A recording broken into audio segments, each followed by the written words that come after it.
कक्षा 9 के प्यारे बच्चों, सीएबी साइंस एकेडमी में आपका स्वागत है। आज हम अर्थशास्त्र में अध्याय 1 पालमपुर गांव की कहानी में पालमपुर के किसानों में भूमि किस प्रकार वितरित है उसके बारे में चर्चा करेंगे।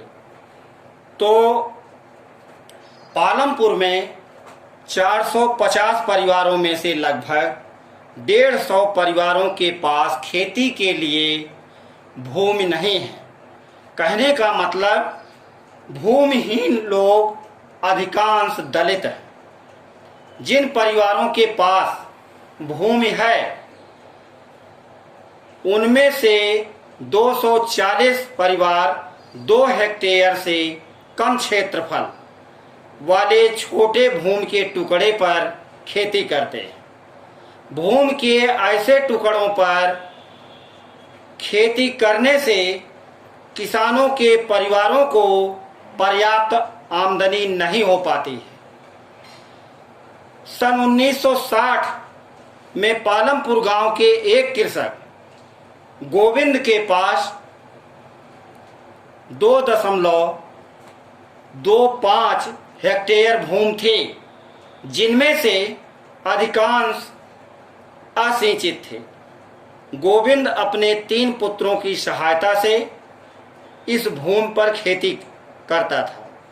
यद्यपि वे बहुत आराम से नहीं रहे थे, लेकिन परिवार अपनी एक भैंस से होने वाली कुछ अतिरिक्त आय के द्वारा अपना गुजारा कर लेते थे। गोविंद की मृत्यु के कुछ वर्ष बाद यह भूमि उनके 3 पुत्रों के बीच बढ़ गई। प्रत्येक पुत्र के पास अब केवल 0.75 हेक्टेयर भूमि का टुकड़ा था, लेकिन अब अच्छी सिंचाई व्यवस्था और खेतों के आधुनिक विधियों के होने पर भी गोविंद के बेटे अपनी जमीन से गुजारा नहीं कर पा रहे थे। वर्ष के कुछ महीनों में उन्हें अतिरिक्त कार्य भी ढूंढना पड़ता था। तो पालमपुर गांव के आधे से अधिक क्षेत्र में बहुत बड़े आकार के प्लाट हैं। पालमपुर में मझोले और बड़े किसानों के 60 परिवार हैं, जो 2 हेक्टेयर से अधिक भूमि पर खेती करते हैं। कुछ बड़े किसानों के पास 10 हेक्टेयर या इससे अधिक भूमि है। तो ये रहा पालमपुर के किसानों में भूमि किस प्रकार वितरित है। आगे है श्रम की व्यवस्था कौन करेगा। तो भूमि के बाद श्रम उत्पादन का दूसरा आवश्यक कारक माना जाता है। यानी कहने का मतलब है खेती में बहुत अधिक परिश्रम की आवश्यकता होती है। छोटे किसान अपने परिवारों के साथ अपने खेतों में स्वयं ही काम करते हैं। मझोले और बड़े किसान अपने खेतों में काम करने के लिए दूसरे श्रमिकों को किराए पर लगाते हैं। खेतों में काम करने के लिए श्रमिक या तो भूमिहीन परिवारों से आते हैं या बहुत छोटे प्लाटों में खेती करने वाले परिवारों से संबंधित होते हैं। खेतों में काम करने वाले श्रमिकों का उगाई गई फसल पर कोई अधिकार नहीं होता है। उन्हें केवल उन किसानों द्वारा मजदूरी मिलती है जिनके लिए वे काम करते हैं। मजदूरी नगद या वस्तु जैसे अनाज के रूप में हो सकती है। कभी कभी श्रमिकों को भोजन भी मिलता है। रोजगार की अवधि में बहुत भिन्नताएं हैं।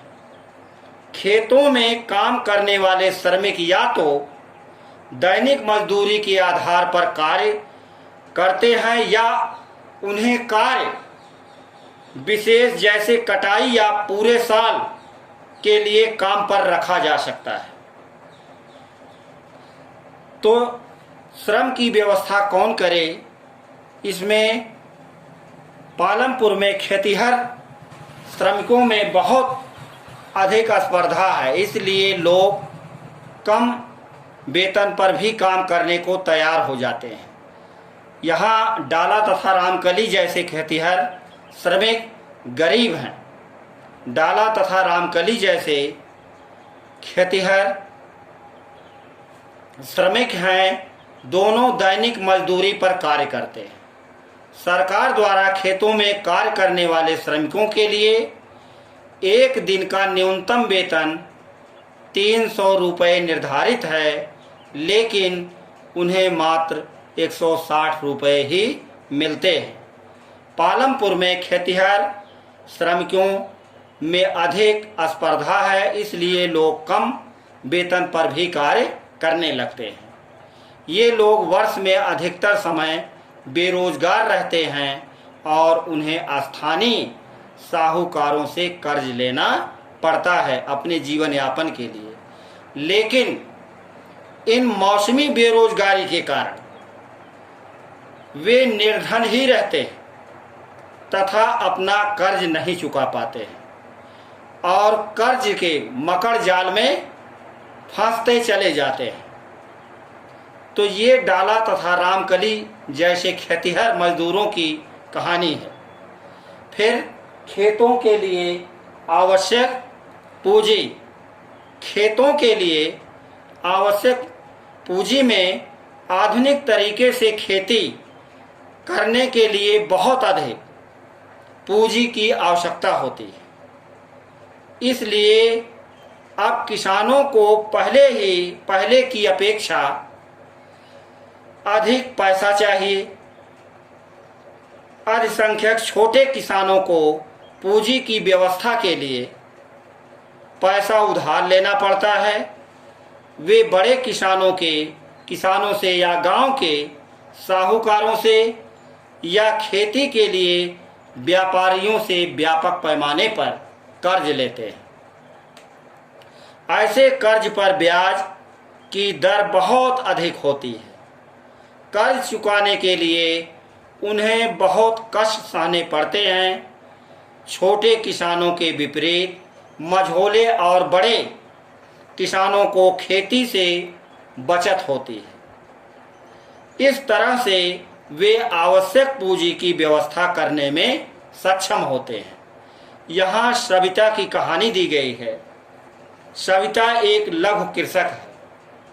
वह अपनी 1 हेक्टेयर जमीन पर गेहूं पैदा करने की योजना बनाती है। बीज और कीटनाशकों के अतिरिक्त उसे पानी खरीदने और खेती के औजारों की मरम्मत करवाने के लिए नगद पैसों की जरूरत पड़ती है। उसका अनुमान है कि कार्यशील पूंजी के रूप में ही उसे 3000 चाहिए। उसके पास पैसा नहीं है, इसलिए वह बड़े किसान तेजपाल से कर्ज लेने का निर्णय करती है। तेजपाल सिंह सविता को 24% की दर पर 4 महीने के लिए कर्ज देने को तैयार हो जाते हैं, जो ब्याज की एक बहुत ऊंची दर है। सविता को यह भी वचन देना पड़ता है कि वह कटाई के मौसम में उसके खेतों में एक श्रमिक के रूप में 100 रुपये प्रतिदिन पर काम करेगी। आप भी कह सकते हैं कि यह मजदूरी बहुत कम है। सविता जानती थी या जानती है कि उसे अपने खेत की कटाई पूरी करने में बहुत मेहनत करनी पड़ेगी और उसके बाद तेजपाल के खेतों में श्रमिक की तरह काम करना होगा। कटाई का समय बहुत व्यस्त होता है। 3 बच्चों की मां के रूप में उस पर घर के कामों को भी बहुत जिम्मेदारी है। सविता इन कठोर शर्तों को मानने के लिए तैयार हो जाती है, क्योंकि उसे मालूम है कि छोटे किसानों को कर्ज मिलना बहुत कठिन है। फिर आगे है अधिशेष उत्पादों की बिक्री। अधिशेष कृषि उत्पादों की बिक्री से आशय किसानों द्वारा अपनी आवश्यकता की उपज अपने पास रखकर शेष को बाजार में बेचने से है। यहाँ गेहूं का संदर्भ लें तो छोटे किसानों के पास बहुत कम अधिशेष गेहूं होता है, क्योंकि उनका कुल उत्पादन बहुत कम होता है तथा इसमें से एक बड़ा भाग वे परिवार की आवश्यकताओं के लिए रख लेते हैं। इसलिए मझोले और बड़े किसान ही बाजार में गेहूं को बेचने में सक्षम होते हैं और बाजार में व्यापारी गेहूं खरीदकर उसे आगे कस्बों और शहरों के दुकानदारों को बेच देते हैं। तो पालमपुर गांव के एक बड़े किसान तेजपाल को अपनी समस्त भूमि से 350 कुंटल अधिशेष गेहूं प्राप्त होता है। अपने अतिरिक्त गेहूं को तेजपाल नामक बड़े किसान रायगंज के बाजार में बेच देते हैं और उनकी अच्छी कमाई होती है। पिछले वर्ष तेजपाल ने अधिकांश पैसा बैंक के अपने खाते में जमा कर दिया था। बाद में उसने इस पैसे का उपयोग छोटे किसानों को कर्ज देने में किया, जिन्हें कर्ज की आवश्यकता थी। तेजपाल ने बचत का उपयोग अगले मौसम की खेती के लिए कार्यशील पूंजी की व्यवस्था करने में भी किया। इस वर्ष तेजपाल सिंह बचत के पैसों से एक और ट्रैक्टर खरीदने की योजना बना रहा है। दूसरे ट्रैक्टर से उसके स्थिर पूंजी में वृद्धि हो जाएगी। फिर आगे है पालमपुर में गैर कृषि क्रियाएं। पालमपुर में गैर कृषि क्रियाएं जैसे डेयरी एक प्रचलित क्रिया है।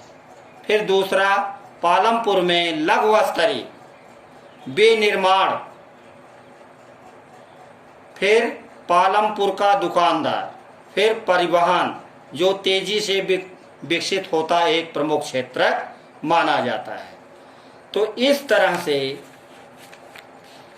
पालमपुर में गैर कृषि क्रियाएं की जाती हैं। पालमपुर में कई परिवार ऐसे हैं जो डेयरी का कार्य करते हैं। सबके पास अपनी अपनी गायें और भैंसें हैं जो दूध का उत्पादन करके पास के बाजार में बेच देते हैं। और पालमपुर में छोटे छोटे उद्योग लगे हैं जिनसे कमाई होती है और शहरों और कस्बों में बड़ी फैक्ट्रियों में होने वाले विनिर्माण के विपरीत पालमपुर में विनिर्माण में बहुत सरल उत्पादन विधियों का प्रयोग किया जाता है और उसे छोटे पैमाने पर ही किया जाता है। विनिर्माण कार्य पारिवारिक श्रम की आवश्यकता से अधिकतर घरों या खेतों में किया जाता है। श्रमिकों की आवश्यकता बहुत कम ली जाती है।